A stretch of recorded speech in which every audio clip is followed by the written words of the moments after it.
जिनको बहुत खुजली है कि हम बहुत बड़े नेता हैं, चुनाव लड़के इस बार हमें एमएलए बनना है। आदाब द लीडर हिंदी के लिए वसीम अख्तर। आपने सुना मौलाना तौक़ीर रज़ा ख़ान ने क्या कहा।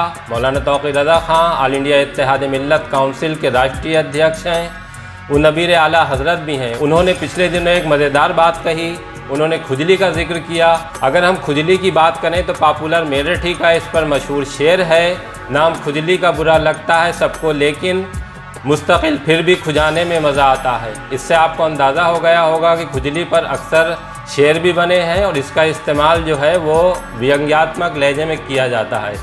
मसलन कोई व्यक्ति ज़्यादा बोलता है तो उसको कह दिया जाता है कि इसे बोलने की खुजली है। अगर कोई व्यक्ति कोई ऐसा काम करता है जो लोगों को चुभता है तब उसके लिए भी खुजली शब्द का इस्तेमाल किया जाता है।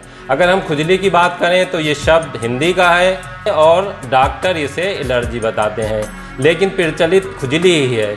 मौलाना तौक़ीर रज़ा ख़ान का कहना ये था कि अक्सरियत मतलब मुसलमानों को राजनीति की खुजली हो गई है, वो चुनाव लड़कर एमएलए बनना चाहते हैं।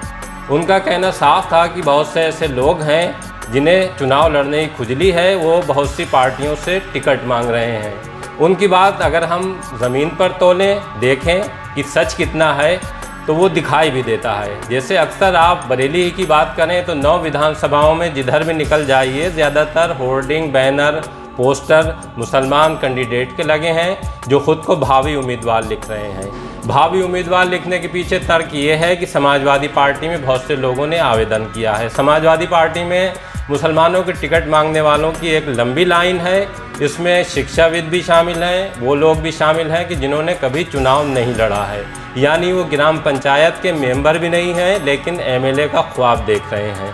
बहुत से ऐसे पार्षद भी हैं जो चुनाव लड़ने के लिए मैदान में कूद आए हैं और अपना प्रचार कर रहे हैं। कुछ तो ऐसे हैं कि जिन्होंने ये मानकर प्रचार करना शुरू कर दिया है कि उन्हें टिकट मिलने जा रहा है। इसके लिए विधानसभा क्षेत्रों में जाकर जनता के बीच बहुत सी चीज़ें भी बांट रहे हैं। कोई छतरी बांट रहा है, कोई साइकिल बांट रहा है, कोई छाता बांट रहा है। मतलब साफ है कि बहुत से मुसलमान ऐसे हैं जिनके पास पैसा है और पैसे की बुनियाद पर चुनाव जीतने की कोशिश कर रहे हैं। भले ही उनका अगर हम पिछला रिकॉर्ड देखें तो उनका राजनीतिक परिवार से नाता भी नहीं रहा है। बहुत से ऐसे लोग भी हैं जो अपने बेटों को इस चुनाव में लॉन्च करना चाहते हैं। टिकट मिलने के पीछे उनका दावा या उनका तर्क ये है कि वो किसी न किसी समाजवादी पार्टी के बड़े नेता से जुड़े हैं। ख़ास तौर से अगर हम देखें तो अबू आसिम आज़मी और ज़फ़र याब जिलानी और आज़म खान से जुड़े लोग जो हैं वो टिकट मांगने वालों की लाइन में ज़्यादा दिखाई दे रहे हैं। अब हो सकता है कि मौलाना की ये कही गई बात लोगों को नागवार गुजरे। उन्होंने ये एक हफ्ते पहले कहा था, तब आईएमसी का स्थापना दिवस था, लेकिन इस पर चर्चा राजनीतिक गलियारों में अब हो रहा है। बहुत से लोग नाराज़गी जता रहे हैं तो बहुत से लोग मज़े ले रहे हैं। जब वो किसी कैंडिडेट को आते हुए देखते हैं तो कहते हैं कि देखो वो आ रहे हैं जिन्हें चुनाव लड़ने की खुजली हो गई है। बरेली में 9 की 9 भारतीय जनता पार्टी जीत जाए, आरएसएस जीत जाए, इससे बड़ी कोई लानत हो सकती है? फिरका परस्त ताकत अगर बरेली में कामयाब हो गई तो ये तुम्हारी कमी है, तुमने जिम्मेदारी से काम नहीं किया।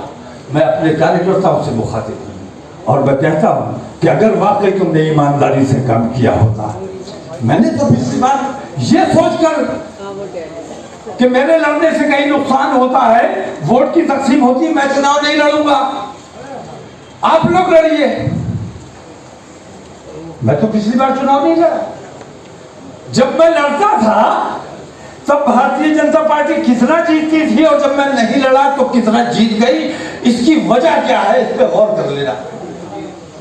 इसलिए आप ये बताइए कि अब हमें चुनाव लड़ना चाहिए कि नहीं लड़ना चाहिए? हमारे चुनाव लड़ने से क्या वोट की तकसीम होगी? अगर हमारे चुनाव लड़ने से सेकुलर वोट की तकसीम होती है तो ये बताओ कि क्या कांग्रेस के लड़ने से वो तकसीम नहीं होगी?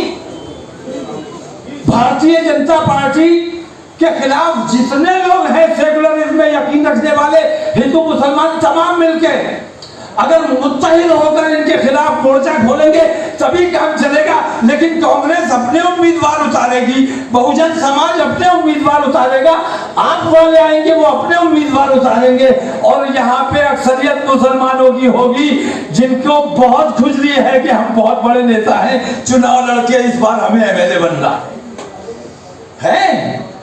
एक एक पार्टी में मैं देख रहा हूँ 20-20, 25-25 उम्मीदवार हैं।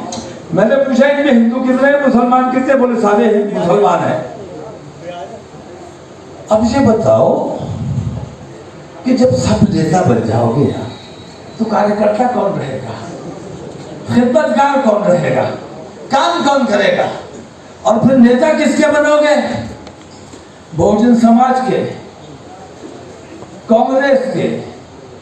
कांग्रेस ने अगर ईमानदारी से काम किया होता तो आज जो एरिया रगड़ रही है, अपनी बेईमानियों की सजा भुगत रही है। अगर ईमानदार रहे